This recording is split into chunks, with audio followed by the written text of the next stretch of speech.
El rostro de Diego Fernández de Ceballos en realidad es emblemático de lo que pasa hoy con la oposición en México. Es un hombre misógino, es un hombre discriminador, es un hombre clasista, es un hombre, bueno, homofóbico también, es un hombre torcido en su conducta política, es la oposición, es la derecha, es la extrema derecha ya en México.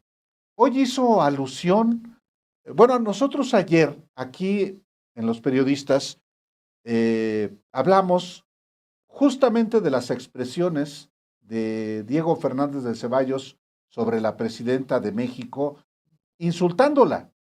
Aludimos también a este monito también Macario Esquetino, que también está en el partido de Acosta Naranjo. Sí. Hablamos de Claudio X González. Oye. Hablamos también de el monero de la extrema derecha, Francisco Calderón, y de Claudio X González, otro, el joven manos de tijeras, que ha sido, que condujo a la oposición al desastre.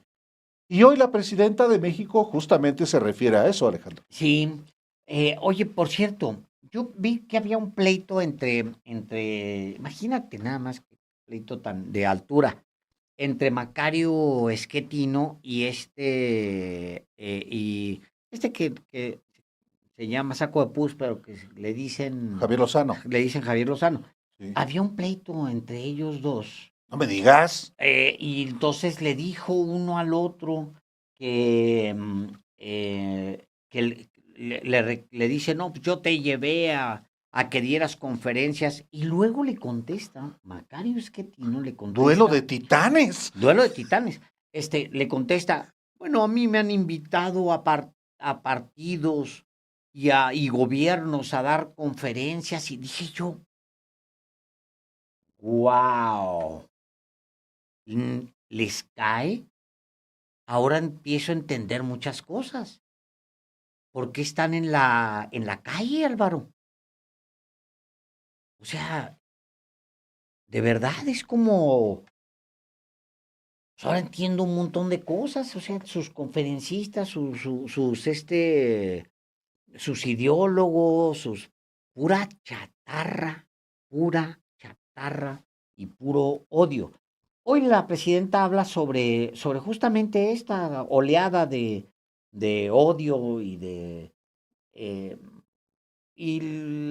pues habla sobre, yo creo que vale la pena escucharla cuando lo responde, cómo les responde. Puntos de vista distintos. Yo no lo pondría como que es una traición a la Cuarta Transformación, son puntos de vista distintos. Para mí es muy importante porque yo me comprometí con la gente de presentarlo de esa manera, presentarlo. Y en el Congreso pues hay puntos de vista distintos.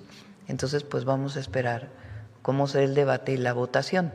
Y ya en el momento de que se definan las coaliciones para el 27, pues ya se definirá por parte de los partidos políticos.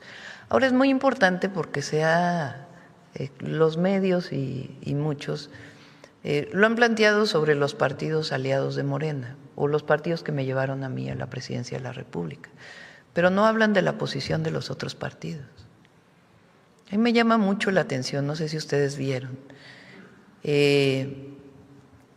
la denostación y el uso de groserías hacia la presidenta de México, de algunos.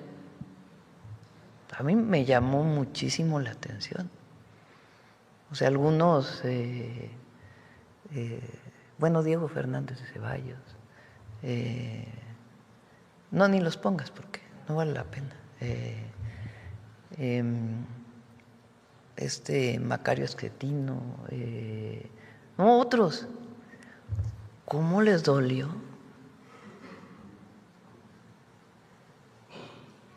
O sea, pero ya sin argumentos, no hay argumentos, es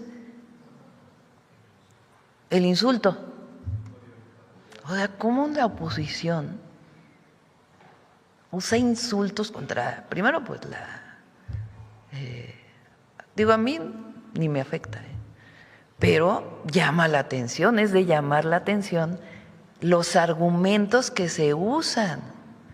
Lo único que planteamos, fíjense, o sea, porque otra vez están con que partido de Estado y Morena se quiere y que somos dinosaurios y que quién sabe qué tanto.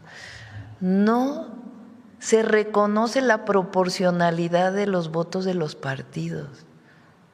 Eso no cambia en nada.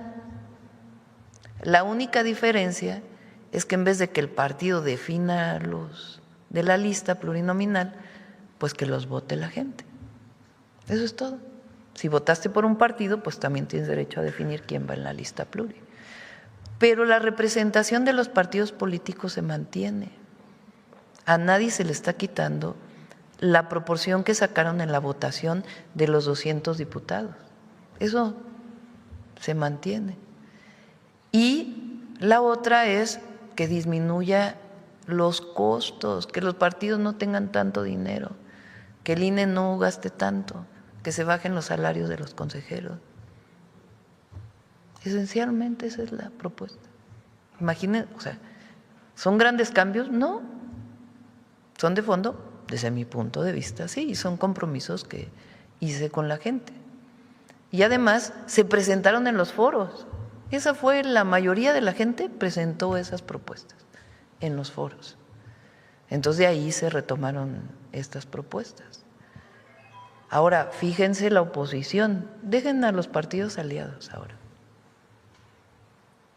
Vamos a ver qué dijo el PRIAN, qué dice el MacPrian. Y algunos que así una virulencia, pues que lo digan con argumentos, ¿no? ¿Por qué este uso de estas palabras altisonantes?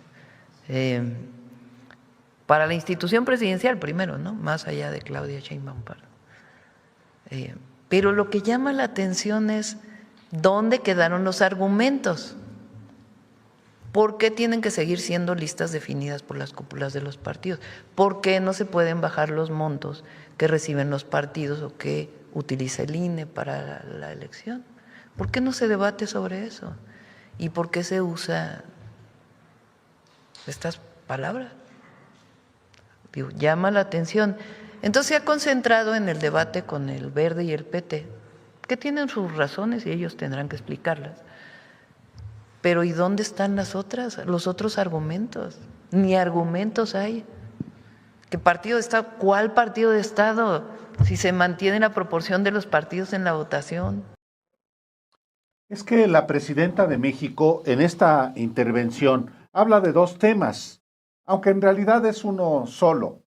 Primero, el asunto que tiene que ver con las reacciones que hay como consecuencia de la iniciativa de reforma en materia electoral que ayer envió al Congreso y que efectivamente se ha centrado por una parte en la resistencia del Partido Verde y del Partido del Trabajo para aprobar esta reforma. Y lo que la presidenta dice también por otra parte es, oigan, pero vean cómo están actuando los del PRIAN, personajes del PRIAN, y pone el nombre de Diego Fernández de Ceballos y del propio Macario Esquetino, aludiendo efectivamente a la falta de argumentos o los argumentos que han sido sustituidos por los insultos, como efectivamente ayer aquí lo exhibimos, Alejandro. Sí, ayer lo comentábamos aquí porque, pues sí, le leímos el tuit, que ya ni vale la pena repetirlo, pero era un tuit grosero, grotesco, pues de un personaje decadente que representa en política pues todo lo que no debería ser. Es alguien que ha participado en al menos 2 fraudes electorales, ¿sí? Así como lo oye usted, en el 88 y en el 2006. Y en el 2012, también como matraquero, como matraquero de Enrique Peña Nieto. Sí, claro. Un personaje envilecido por la derrota, por la degradación. Eso es Diego Fernández de Ceballos, el rostro de la decrepitud.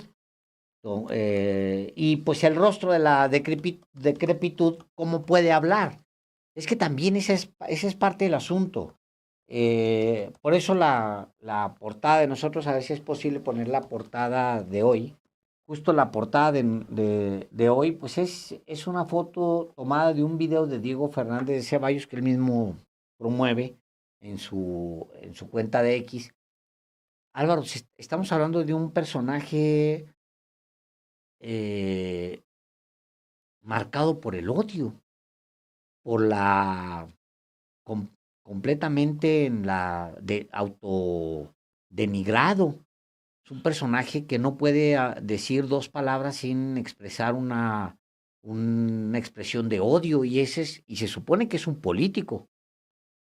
Sí, pero la biografía de Diego Fernández de Ceballos, Alejandro, es siempre la violencia verbal, el insulto, la violencia física inclusive.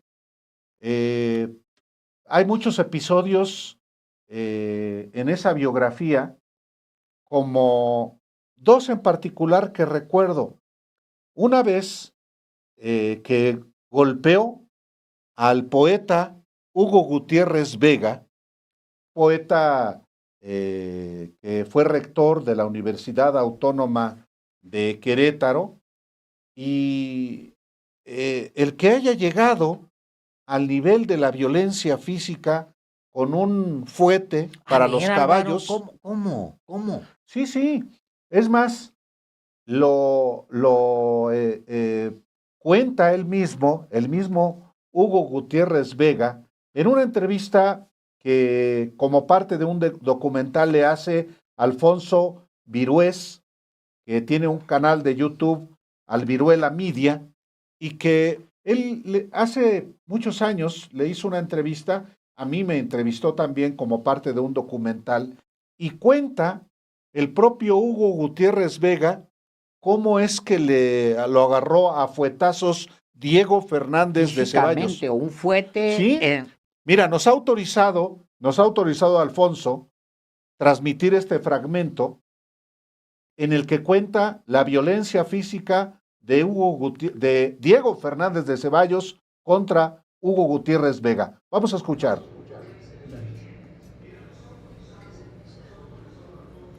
¿Sí tienes audio, ¿verdad? No se oye. ¿Sí se oye? Sí tiene tal audio. ¿No oigo aquí? Yo no oigo tampoco. Ellos no lo tienen. Pero allá afuera sí. Debería estar saliendo y no lo oyen. Pero sí se oye afuera, la gente lo está oyendo. Adjetivos Sí. bastante injuriosos A ver. en su artículo. Sí. Yo le contesté burlándome de él, burlándome de los viejos hacendados, nostálgicos, y burlándome de la extrema derecha por el representado. Creo que me pasé un poco en la ironía o en el sarcasmo, sin duda. Y esto provocó la furia de sus hijos, especialmente de Diego Fernández de Ceballos. Entonces salíamos de una función en un teatro de San Juan del Río. Yo salía cargando algo del vestuario, cuando de repente veo que me apuntan 4 escopetas. Eran 4 hermanos de Diego Fernández de Ceballos. Y se me echa encima Diego con un látigo, pues del que se usa para pegarles a las mulas. Como eran hacendados, pues era una manera normal de atacar con ese tipo de látigos. Entonces me dio 3 o 4 latigazos mientras me apuntaban con la escopeta a sus hermanos. Yo, como reacción natural, debo haber levantado un pie, no lo recuerdo con exactitud, y debo haberle dado la patada en los huevos directamente.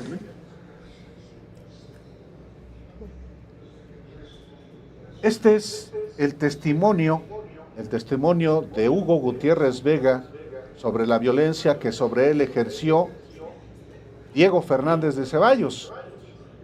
Cosa muy curiosa, Alejandro, porque Hugo Gutiérrez Vega fue panista. Él fue dirigente de los jóvenes del Partido Acción Nacional de la democracia cristiana.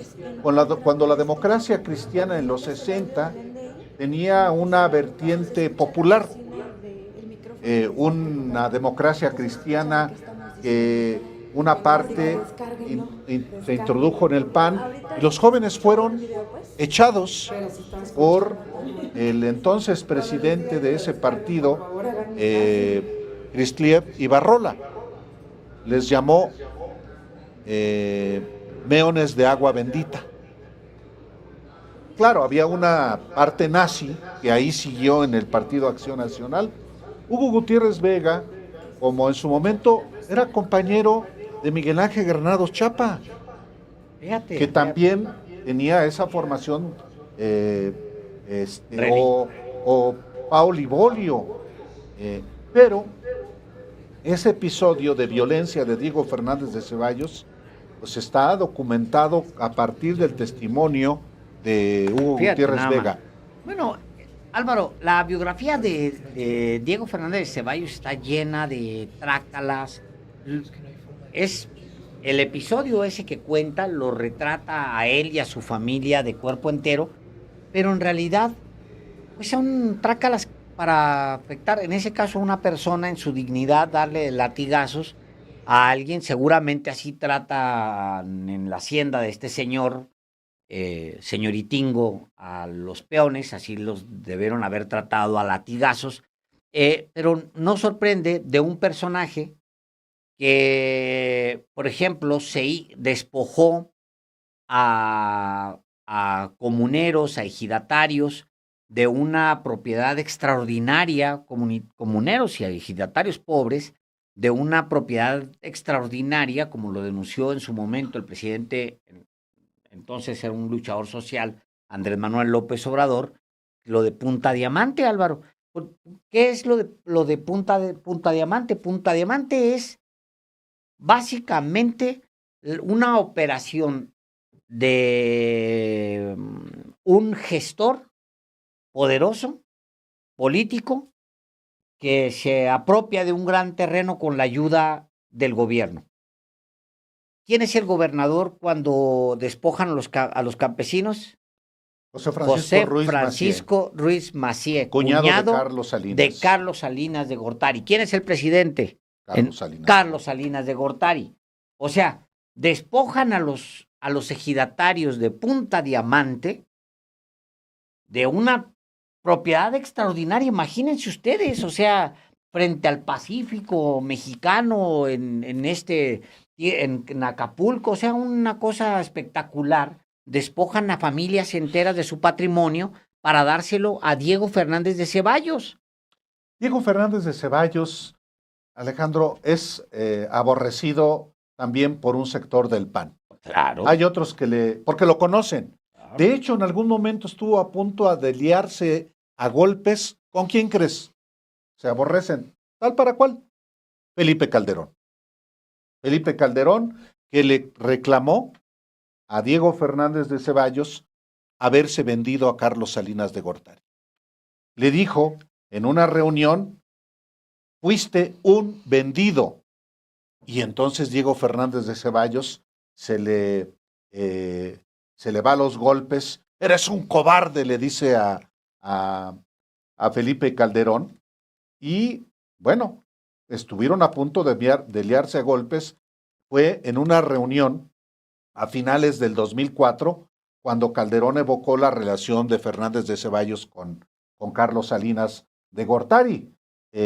Dijo Calderón en una intervención que se había vendido. Dice, a ver, ¿me lo puedes repetir? Le dijo Fernández de Ceballos a Calderón. Sí, que tú fuiste un vendido. Y entonces Diego Fernández de Ceballos le respondió, le dijo que también que las gestiones que él hizo ante Carlos Salinas fueron a petición de Luis H. Álvarez y que inclusive, dijo Diego Fernández de Ceballos a Calderón, también hice gestiones a petición tuya ante Ernesto Zedillo. Y le dijo textualmente, no te hagas pendejo. O sea, el diálogo es justamente sobre las relaciones del PAN y de panistas con el PRI. Y ya otro episodio, Alejandro, me lo contó, esto yo lo publiqué hace muchos años, pero Diego Fernández de Ceballos fue invitado de honor a un informe de gobierno de Enrique Peña Nieto y le reclamó Juan José Rodríguez Prats, que le dijo: siento que Diego ya arrió sus banderas de panista. Y dijo, ir al gobierno de Enrique Peña Nieto es una traición. Peña Nieto es el candidato de la ultraderecha. Detrás de él están todos los intereses más nefastos y sucios del país. ¿Cómo pudo ir? Y me dice Rodríguez Prats que se lo dijo directamente a Diego Fernández de Ceballos. Qué desgracia que tu lema de un México sin mentiras sea una mentira. Y le pregunté a Rodríguez Prats, ¿y qué le respondió? Nada. Se quedó callado.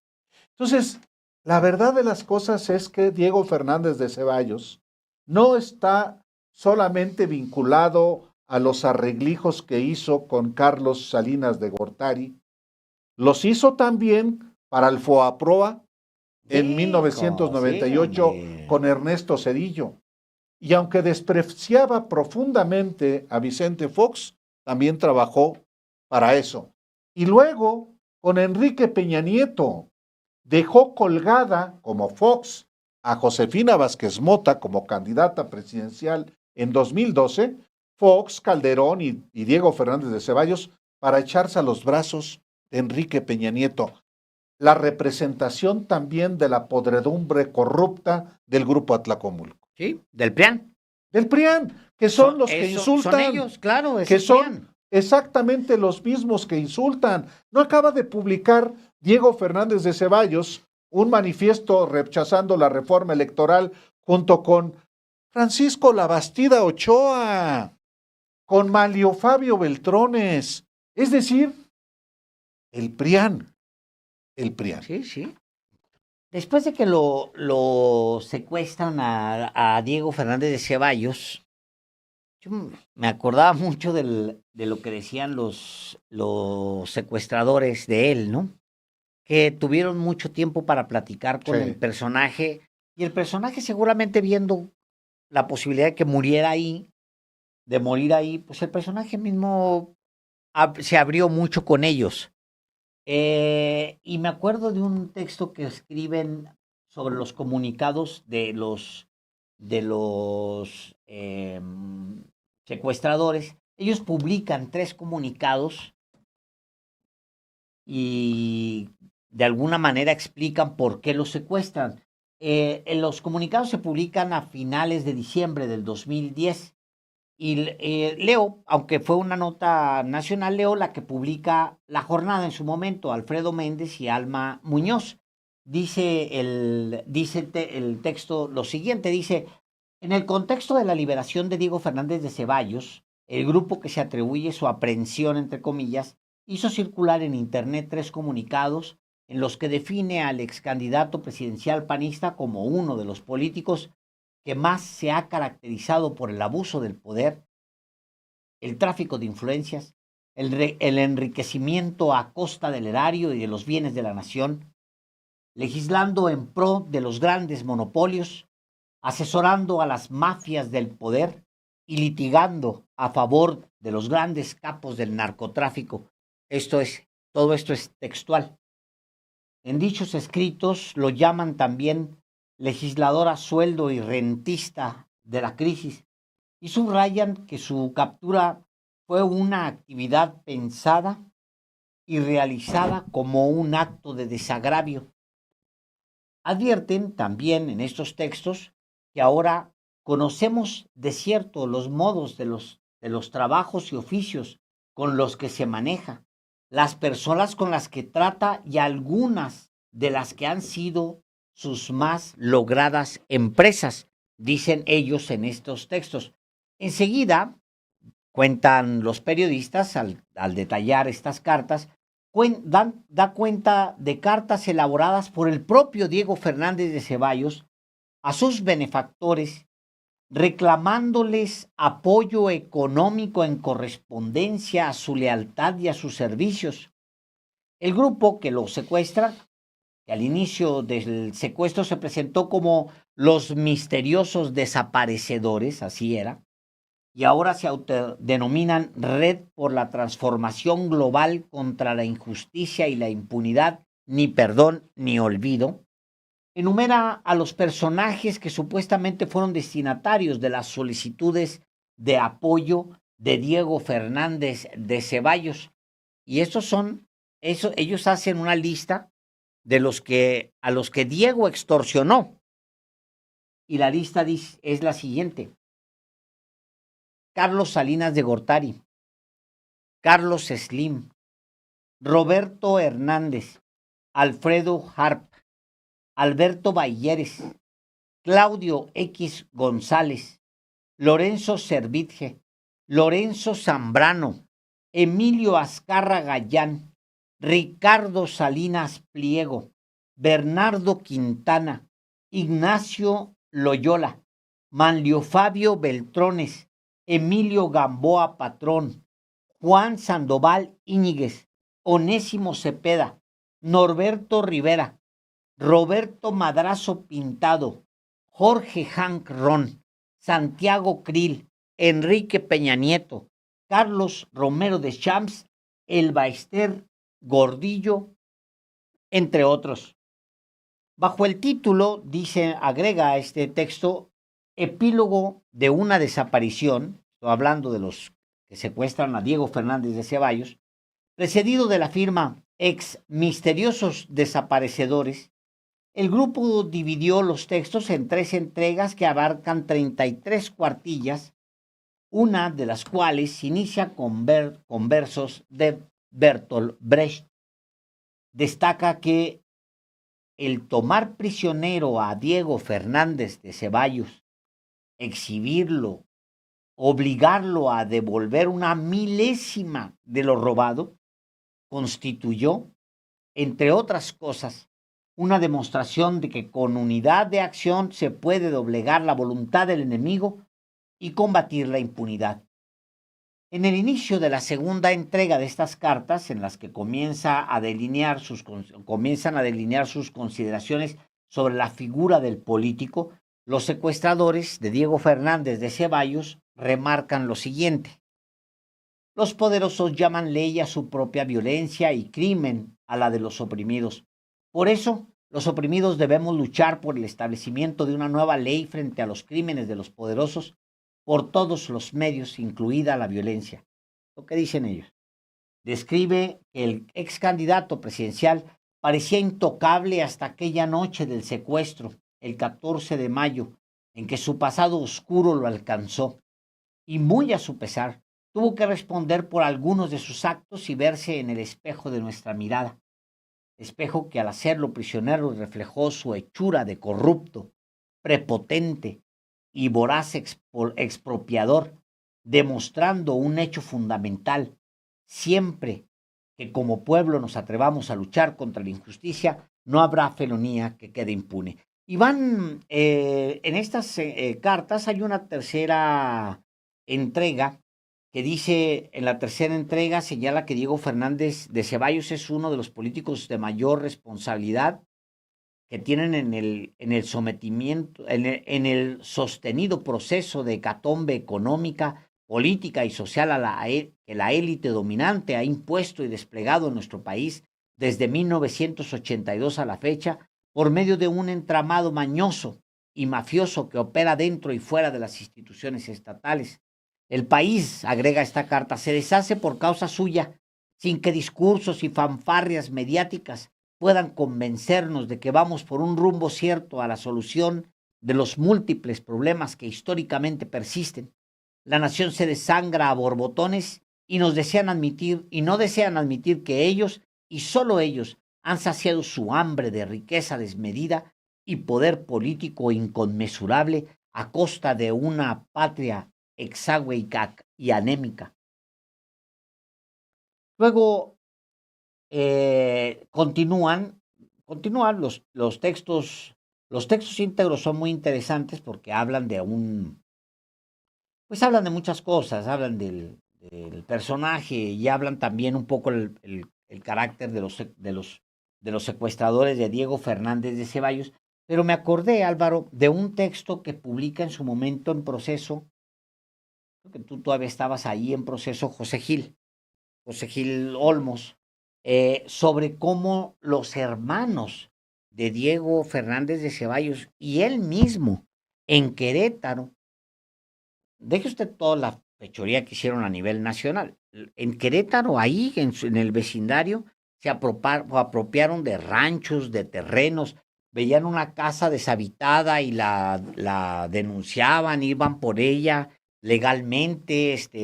Eh, el texto es muy duro, se llama El ex jefe Diego, el traficante de influencias, y cuenta, dice, nomás le leo un párrafo, 2 párrafos de este texto de José Gil Olmos, que dice: en San Juan del Río, Querétaro, Diego Fernández de Ceballos y su hermano son reconocidos no por su bonomía, sino por su afán de lucro, que los ha llevado hasta cobrar a quienes se los encuentran en la calle principal y les piden una foto. También porque han hecho un negocio inmobiliario quedándose con casas intestadas y terrenos sin dueño de este pueblo mágico. Durante años le llamaron el jefe al abogado de barba y puro que por sus habilidades políticas y de mercader de las leyes amasó una enorme riqueza haciendo uso de sus influencias en las altas esferas del poder político y en los tribunales. Con su arrogancia a cuestas, el panista lucía su fortuna a bordo de su famoso auto deportivo Jaguar, con el que paseaba por las principales avenidas de la Ciudad de México, emulando a aquellos caciques de pueblo que montado en su caballo pura sangre ostentaba su dinero y poder. Dentro del PAN fue un personaje clave para que su partido conquistara el poder. Las negociaciones que hizo con Carlos Salinas de Gortari, y es una especie de perfil que vale la pena por los hermanos, por lo que cuenta aquí en este texto el periodista, hicieron ellos en su propio suelo, Sí, con el claro. vecindario. Por cierto, no hay que olvidar que Diego Fernández de Ceballos fue secuestrado en 2010, cuando proliferaron los secuestros. Ahí. A veces se les olvida a muchos. Sí. No. Secuestros, si secuestraron a Diego Fernández de Ceballos. También no hay que olvidar que fue secuestrado Fernando Gutiérrez Barrios. O sea, Claro. también luego esto sirve, recordar esto, para... Pero no digas la palabra que ya sabes. ¿Calderón? No, Álvaro, se va a morir un tlaconete. Tlaconete. Se va a Bueno, revolcar un tlaconete. es que yo me acuerdo de cuando ocurrió el secuestro de Diego Fernández de Ceballos, fue un Consejo Nacional, perdón, Congreso Nacional del PAN en Santa Fe, lo tengo perfectamente presente. Y sí, se confirmó el secuestro de Diego Fernández de Ceballos 2010. Y a ver, usted se recordará también del secuestro de Fernando Gutiérrez Barrios. Ana Lilia Pérez, Álvaro, nuestra compañera Ana Lilia Pérez, cuenta en su libro, el de, ¿cómo se llama? Se llama Camisas Azules, Manos Negras, se llama. Ella cuenta sobre cómo Diego Fernández de Ceballos participa también en esta red de corrupción en torno a los contratos. Acuérdate que a Pemex se le ha podido saquear de todas las maneras posibles, inventadas. Y muchos abogados participaron en el saqueo de Pemex de maneras que no han sido plenamente documentadas y narradas. Entre ellas, todos estos juicios perdidos, demandas a Pemex. Te pones de acuerdo con el representante legal de Pemex y el representante legal de Pemex simplemente deja de ir a las audiencias, por ejemplo, pasó mucho en Estados Unidos así, que es, que es este que fue César Nava, Nava, César Nava Vázquez, que fue presidente fue jurídico de Pemex y y jurídico presidente del del PAN. y secretario particular de Felipe Calderón. Y ella cuenta, Ana Lilia Pérez en este libro, en Camisas Azules, cómo ella participa, perdón, cómo Diego Fernández participa pues, en esos esquemas de saqueo. Un párrafo les leo a ustedes, dice, corrupción e impunidad en Pemex van de la mano. Entre diciembre del 2000 y 2009, de manera directa o a través de emisarios, Vicente Fox Quesada, Marta Sagún y sus hijos, Manuel y Jorge Vibresca, Felipe Calderón Hinojosa, César Nava Vázquez, Juan Camilo Muriño, Juan Bueno Torio, Jorge Norzhausen, Diego Fernández de Ceballos, Francisco Barrio, Eduardo Romero Ramos, Rosendo Villarreal, Jesús Reyes Heroles, Raúl Muñoz Leos, Luis Ramírez Corso, Carlos Morales Gil, Rafael Beberido Lomelín, Néstor García Reza, entre otros personajes, incluido el temible Guillermo González Calderoni, protector y socio de los cárteles de Juárez y del Golfo, cruzaron el umbral del edificio corporativo en Marina Nacional en busca de jugosos negocios. Muchos de ellos trascendieron en escándalo. Y luego ya empieza ella a detallar. Pero estamos hablando de un personaje de un historial nefasto para la República, Diego Fernández de Ceballos, que ahora, Álvaro, lo decías tú hace un momento cuando estábamos antes de armando la portada, es el rostro del PAN, es lo que queda del PAN. Sí, sí. Si usted quiere identificar a un liderazgo del PAN, pues no hay otro más que Diego Fernández de Ceballos. Sí, yo sé que para usted no es liderazgo, lo aborrece mucha gente, pero en el PAN, ¿qué líderes hay? Ese es. Y el emblema del PAN hoy es Diego Fernández de Ceballos, un partido, pues, clasista, racista, mentiroso, violento, odiador, como Diego Fernández de Ceballos. Y sí, los que hoy dirigen el PAN formalmente, desde su presidente Jorge Romero Herrera, hasta los que integran el Comité Nacional, pues son jóvenes, pero son torcidos como un Diego Fernández de Ceballos. Ahí está Roberto Gil Suart, otro adorador como Diego Fernández de Ceballos, de Carlos Salinas de Gortari, otro trinquetero, abogado tranza, abogado de Francisco Javier García Cabeza de Vaca, el ex gobernador de Tamaulipas escondido en Estados Unidos. Maximiliano Cortázar es el que fue jefe de prensa de comunicación de Felipe Calderón. Y bueno, hasta Mariana Gómez del Campo, que es la secretaria de Asuntos Internacionales del PAN, cuyo padre, por cierto, era el notario favorito de Pemex en los gobiernos del PAN. Es un dato que poca gente sabe. A ver, ese dato. José Manuel Gómez del Campo López, notario 136 de la Ciudad de México, era el notario favorito de Pemex en los gobiernos de Fox y de Calderón. ¿Por qué? Pues porque le daba a ganar todo.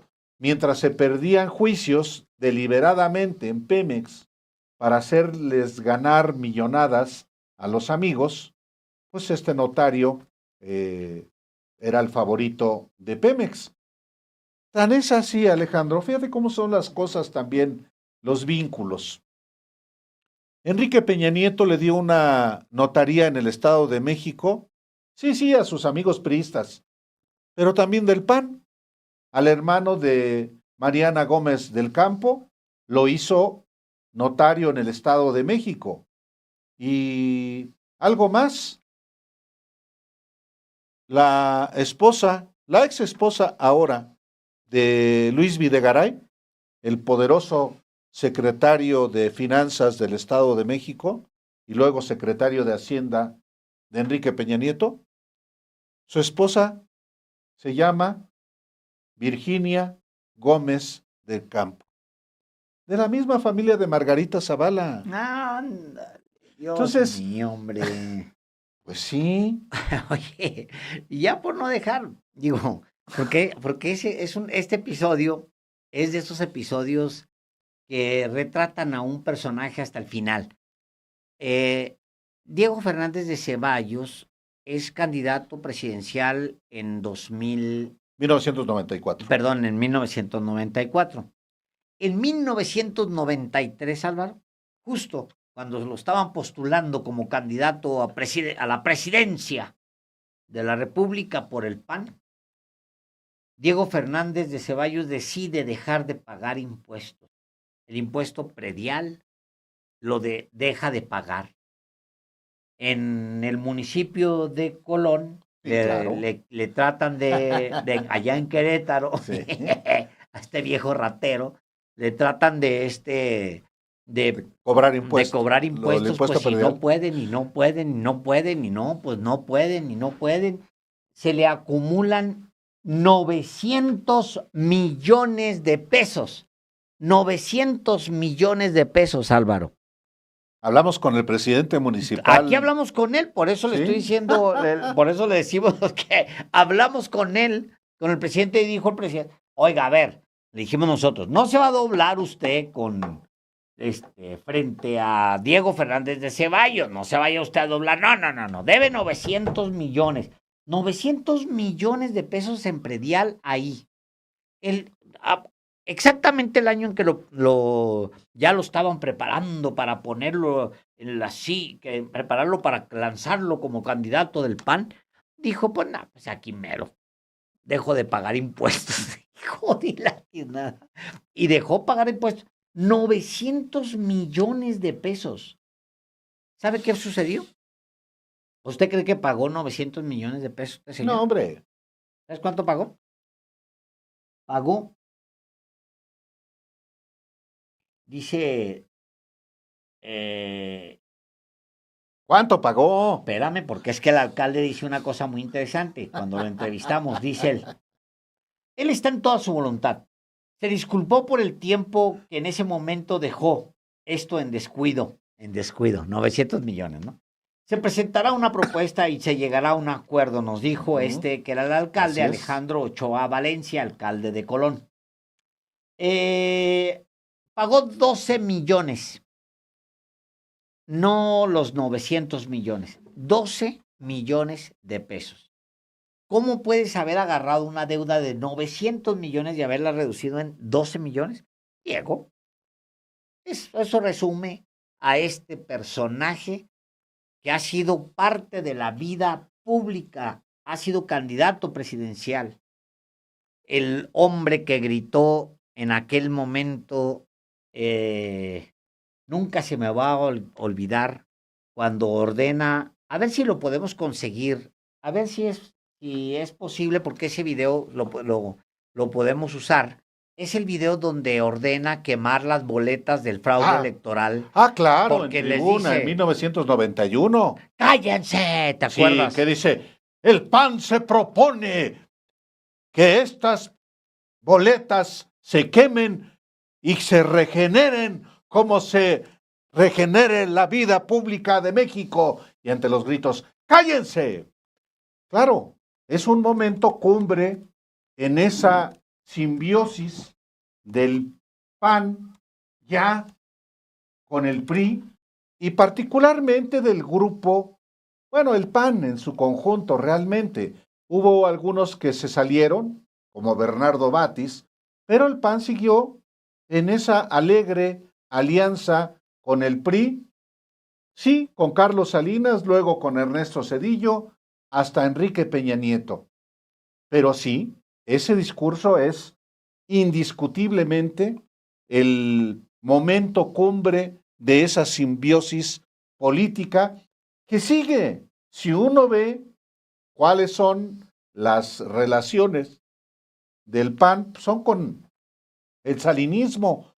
Por más que el día de ayer, en un aniversario del PRI, del que nadie se acordó, porque el PRI es ya una piltrafa, como pues una piltrafa política.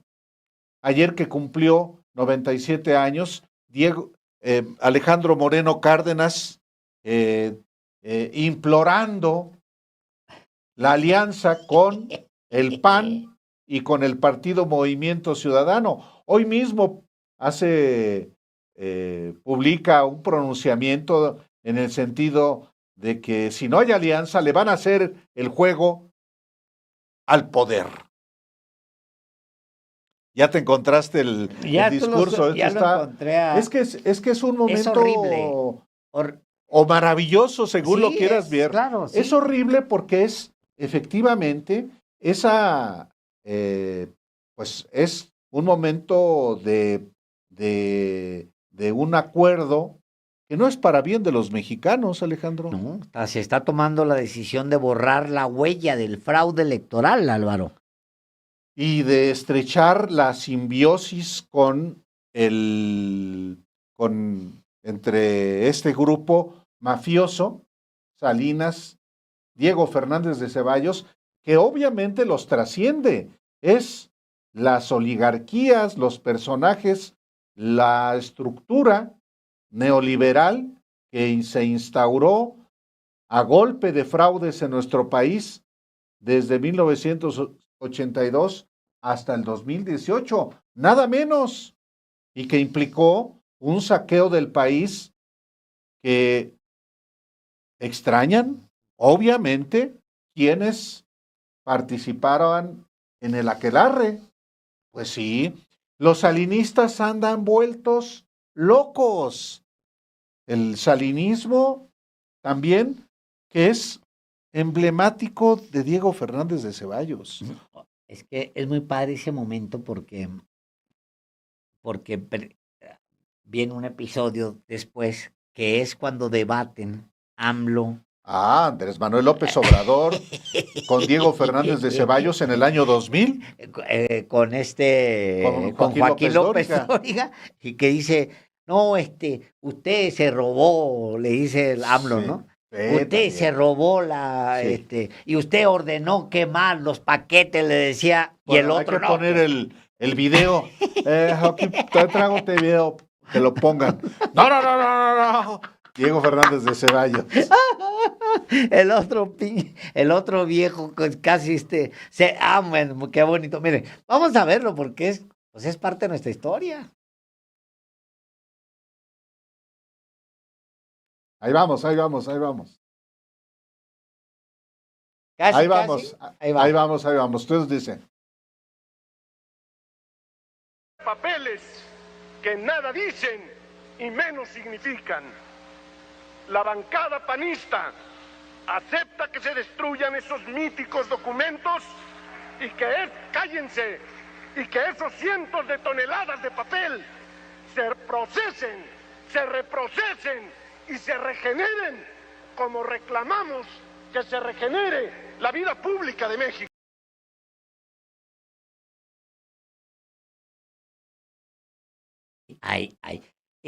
Y que ese papel que se destruya y que se regenere la vida pública de México. Lo que menos quieren estos es que se regenere absolutamente nada, hombre.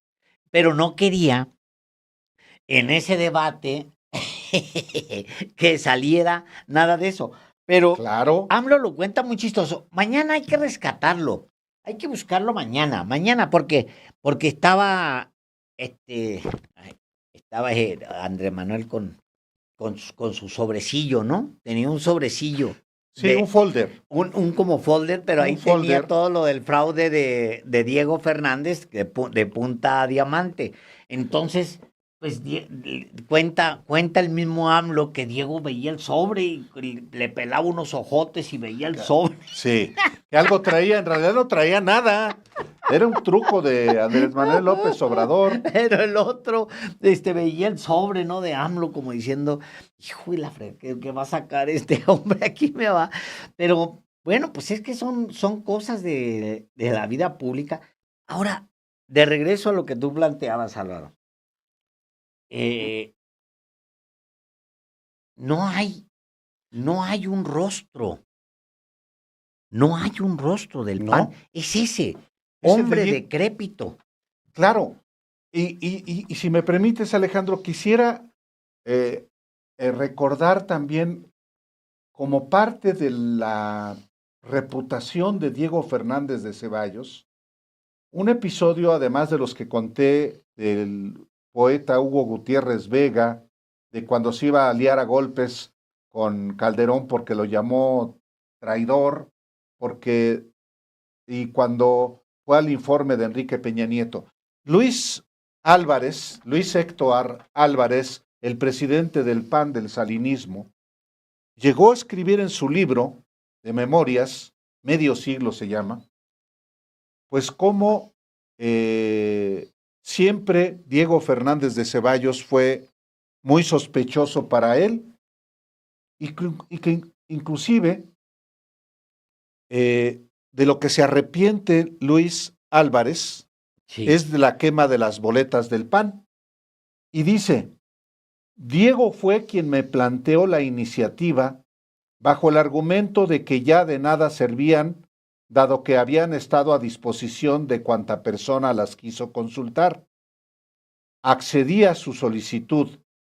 Sin embargo, hoy me arrepiento de ello porque esas boletas merecieron nuestra gran crítica 3 años antes. Sí, es un mea culpa de Luis H. Álvarez, ya la decadencia también, pero Diego Fernández de Ceballos era, al final de cuentas, la voz de Carlos Salinas en el PAN. Caray, mira nada esa más qué foto más bonita. Claro. Mira ay, qué bonita Ese es el foto, PAN, hombre. Alejandro. Sí. Esos dos, claro, Calderón ya no está en el PAN. Él renunció al PAN. Por eso la única figura que tiene el PAN es Diego Fernández de Ceballos, un hombre que nació en 1941 y cuando en su respuesta a la presidenta dice, yo nací antes de que naciera Carlos Salinas, yo ya luchaba por la democracia, pues miente porque en realidad es 7 años mayor a Carlos Salinas. O sea, quiere decir que a los 7 años Diego Fernández de Ceballos andaba luchando por la democracia, por favor. Pues sí. Bueno. Pues es parte de la historia de nuestro país y en efecto, ¿qué liderazgos ves tú en el PRI? No, hay varios, Álvaro. No, ¿cómo bueno. no? A ver, pues. Espérame, pues déjame pensar, pues no. ¿Cómo se llama que anda siempre pegado ahí con Alito, que tiene como 700 años? Luis Gómez Villanueva. Gómez Villanueva. Bueno, él cumple 97 años también. Nació en 1929, el año en que es fundado el PRI. Primero como Partido Nacional Revolucionario, luego como Partido de la Revolución Mexicana y el PRI hasta ahora. Augusto Gómez Villanueva. Un cuadro muy prometedor, ¿eh? Sí. Pues bueno, ¿cuántos tienen? 97 años. 97 claro. años. Sí. No, bueno, pues está ahí en todas las fotos. Ahí sí, literal, cuando se inventó la fotografía y empezó a aparecer él. Sí, cómo no. Sí, pues digo, la fotografía debe tener 110 años, una cosa así. Y la inventó él. Pero a ver, otro cuadro importante del PRI. Estoy pensando, Álvaro. No, pues Alejandro Moreno Cárdenas. Bueno, ¿Qué sí, pero, claro. ¿Qué pero me le pones? No, Alejandro. Bueno, Roberto Madrazo sigue siendo, ¿no? Sigue siendo, sí, él mismo reconoce que ya no son sus mejores tiempos, pero sigue siendo un hombre que aporta a la experiencia. Sí, claro. Y sobre todo aporta mucha cosa desde Latinos. Bueno, Pues sí, para es- empezar, debe aportar mucho dinero ahí, porque, ¿no? Qué loco que, por ejemplo, me llama mucho la atención que, por ejemplo, Lorenzo Córdoba sea un empleado de Roberto Madrazo. Qué Pues loco, sí. ¿no? ¿Por qué? No sé, Son no, parte no. de lo mismo, Pues sí, son Alejandro. parte de lo mismo, pero Pues, no sé, no. sí, En latinos, sí. pues ese. Y está bien que se junten, que las mesas que esté Aguilar Camín, ahí Jorge Castañeda, No, pues Denise pura Dresser. gente, No, pues gente es, grande. no, claro, pues es en fin, pues Oye, es la déjame, circunstancia actual. porque sí, de verdad, están, en todas las fotos está Alejandro Moreno con, Con Augusto con Gómez Villanueva. Augusto Gómez Villanueva. Nomás Sí, los cuadros que, mira, ahí te mandé una foto nomás para despedirnos pues sí, con porque ya una foto son, de, porque hoy hay gato encerrado. oye, hay gato encerrado, Sí, y está, antes de irnos, pues en la hora de las complacencias, sí, Alejandro ya Moreno estamos en la, Cárdenas y Augusto Gómez Villanueva. En una de esas es el caballo negro, sí, Augusto oye, Gómez Villanueva. Mira, carajo, sí, no, bueno, se ve joven, ya, cómo no, ya le está. Y eso que no se hace no usa el cirujano plástico de alito. de Ali.